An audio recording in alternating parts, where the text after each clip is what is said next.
తప్ప ఇది లోగోనా?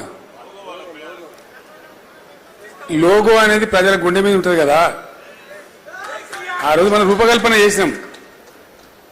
ఏం చేసినా ఇంతకుముందు చెప్పిన కదా ఈశ్వర్ గారు, ఏం చేసినా పదుల సంఖ్యలో వందల సంఖ్యలో దానికి సంబంధించిన నిపుణులతో మాట్లాడి చేసినాం. మనం ఒక పాట రాస్తేనే 10 మందిని కూర్చుందాం.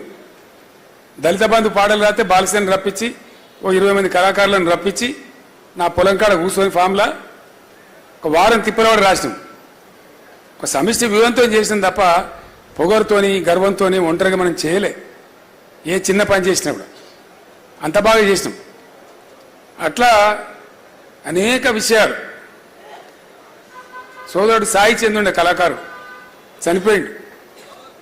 దళిత బంధు టైంలో కూడా అతనికే చెప్పి బాలసేనికి చెప్పి అందరిని పిలిస్తే చాలా కష్టపడి చేసినాం.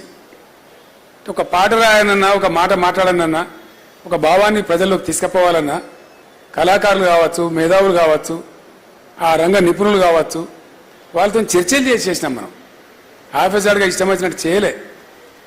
అందువల్లనే మంచి ఫలితాలు వచ్చినాయి, కాంక్రీట్గా వచ్చినాయి. అన్ని వర్గాల ప్రజలకు ఆనందం ఉండే.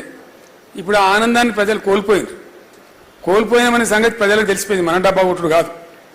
కాబట్టి ఎట్టి పరిస్థితుల్లో ఉజ్వలమైన భవిష్యత్తు మనకే ఉంటుంది, బీఆర్ఎస్కే ఉంటుంది.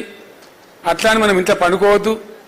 నూతన ఉద్యమ పందాన్ని ఆవిష్కరించి ప్రస్తుత పరిస్థితులలో ఏది సమంజసమో, ఏ కార్యాచరణ అనువైనదో దాన్ని ఆవిష్కరణ చేసి ముందుకు తీసుకుపోయే కార్యాచరణ త్వరలోపలనే తీసుకుందాం, దాన్ని నిర్ణయించుకుందాం. ఎన్నికలు ఉండడం వల్ల మన యొక్క వార్షికోత్సవాన్ని కూడా జరుపుకోవాలి. బీఆర్ఎస్ వార్షికోత్సవాన్ని ఏప్రిల్ 27 కరెక్ట్గా ఎలక్షన్ మధ్యలో ఉండే, అది కూడా జరిపే బాధ్యత మన మీద ఉంది. అందరిని పిలుచుకొని ఒక 2 రోజుల పాటు ఘనంగా మన వార్షికోత్సవం కూడా జరుపుకుందాం. బీఆర్ఎస్ వార్షికోత్సవం మిగతా కార్యక్రమాలకు అన్నిటికీ అందరం కలిసి సమిష్టి నిర్ణయం తీసుకొని రూపకల్పన చేసుకుందాం, ముందు కొనసాగుదాం.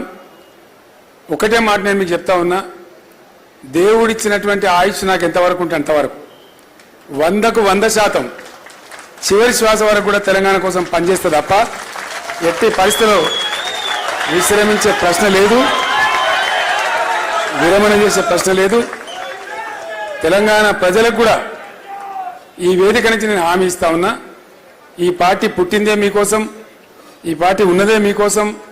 తప్పకుండా మీకోసం అడుగడుగున పోరాటం చేస్తుంది, ఎటువంటి త్యాగాలకైనా సిద్ధపడుతుంది తప్ప వేరే ఇంకో ఆలోచన లేదని చెప్పి మనవి చేస్తూ మరొక్కసారి 50 మంది తెలంగాణ ప్రజానీకానికి, మన గులాబీ సైనికులకు, ఉద్యమ సహచరులకు, అందరికీ అమరులైనటువంటి విద్యార్థులకు, మిత్రులకు, ప్రాణత్యాగం చేసిన పెద్దలకు, ప్రతి ఒక్కరికి కూడా తెలంగాణ ఉద్యమాభివందనాలు. ఈ దశాబ్ది ఉత్సవ వేడుకల సందర్భంగా వందనాలు తెలియజేస్తూ నేను విరమిస్తా ఉన్నా. జై తెలంగాణ, జై తెలంగాణ. ధన్యవాదాలు. తెలంగాణలో దుర్మార్గులు ఎక్కువ కదా, వాడు ధనలో రిజిస్ట్రేషన్ చేసి వాడు మొదలు పెట్టిన దుకాణం. వాడు ఏం చేయలేదు, సన్నాసాలు ఏం లేదు.